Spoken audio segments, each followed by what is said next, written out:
Do you feel like everyone is talking about AI and you are the only one left behind? Turn on the TV or open a newspaper and it is everywhere. It can feel a bit like a sci-fi movie coming to life. Can I really learn this, you might ask? But don't worry. You don't need to be a computer whiz. If you know how to send a text message, you are already qualified. So, what exactly is generative AI? Forget the computer codes. Let's use a simple analogy. Think of Google as a librarian.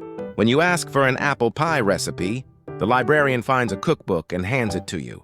They find information that already exists. Now think of AI as a master chef. If you tell a chef, I have apples, cinnamon, and flour, make something delicious, they don't give you a book. They create a fresh new pie right there. That is generative AI.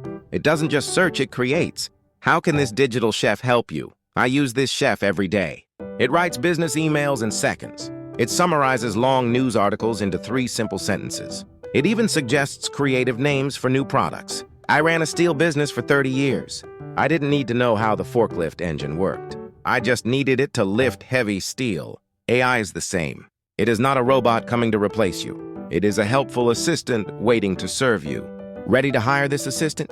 In the next video, I will show you how to sign up safely in 3 minutes.